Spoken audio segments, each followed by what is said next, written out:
Here are James Gunn's comic book inspirations for the future of the DCU. Welcome back to Nerdist News. I'm Kyle Anderson, and today we're going to a different universe, the DC universe, which from here on out in the video we're going to call the DCU to save you valuable seconds of time. After months of waiting, wondering, and worrying, at the end of January we finally got a glimpse of what James Gunn and Peter Safran, co-CEOs of DC Studios, have planned for the future of DC on the big and small screens. And while the announcement was surprisingly candid and spelled out, there were still plenty of clarification questions that comic fans raised. To his credit, James Gunn provided. So today we're going to break down the DC Comics stories that James Gunn said will influence Chapter 1 of the DCU, entitled Gods and Monsters. But before we get too far into it, we'd like to give you a chance to pull the ripcord on this video if you want to avoid possible spoilers for upcoming DC projects.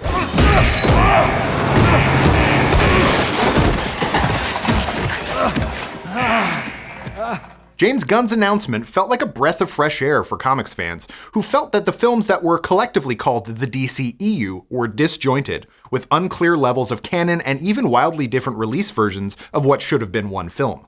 Gunn clarified that the future of the DCU will tell one cohesive story broken into chapters. And this isn't just for major releases like the upcoming Shazam! Fury of the Gods, but also for announced HBO Max TV series like Waller, which will include Team Peacemaker. That's right, even movies that were planned and filmed before Gunn took the DC Studios reins will find their way folded into the DCU somehow. This is with the exception of films like the Joker sequel set for release in 2024 and Matt Reeves' upcoming sequel to The Batman set for release in 2025. Projects like this will be clearly labeled as DC Elseworlds to avoid confusion and allow the DCU to contain a multiverse. All in all, Gunn outlined 10 new projects that are being planned for Chapter 1 with room for more. But this video isn't going to break down all of those, we've already done that! You can check out our previous Nerdist news or check out in-depth articles on Nerdist.com. Bolstered by the positive reception and outpouring of love for his announcement, James Gunn took to Twitter to outline some of the comic book inspirations behind DCU projects. The tweet says they, quote, talked a lot about Woman of Tomorrow, but these are more of the comics inspiring DC Studios and the new DCU in the early days, unquote. This is a reference to the Supergirl Woman of Tomorrow comic run written by Tom King that the DCU will adapt into a big epic science fiction film. He went on to say, quote, that doesn't mean we're adapting all these comics, but that the feel, the look, or the tone of them are touchstones for our team. Check them out, unquote. And check them out people did. These comics shot to the tops of pull lists and even sold out in certain places. I bought them all. So let's break down exactly which comics were referenced. First up, All-Star Superman, written by Grant Morrison with art by Frank Quitely. Since we know that Henry Cavill will not be reprising his role as the Man of Steel, many fans wondered how the DCU will choose to portray Superman.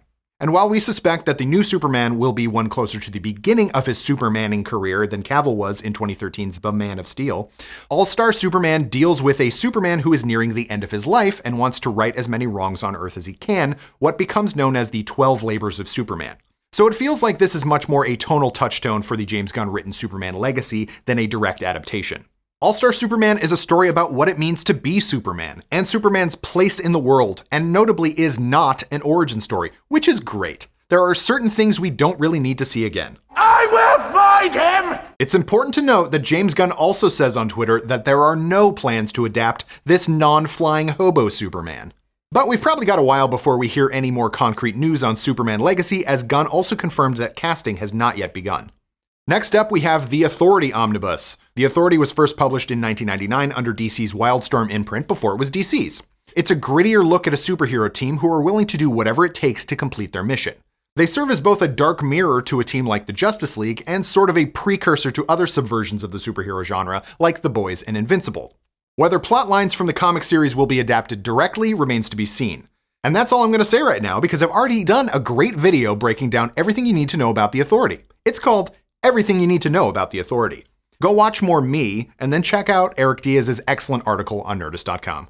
Grant Morrison's mark on the DCU is furthered because Batman by Grant Morrison Omnibus number 1 is next on our list of stories that James Gunn cites. And if you think that was a mouthful, then try not to think about the title of the film it will influence, The Brave and the Bold. Long titles are in.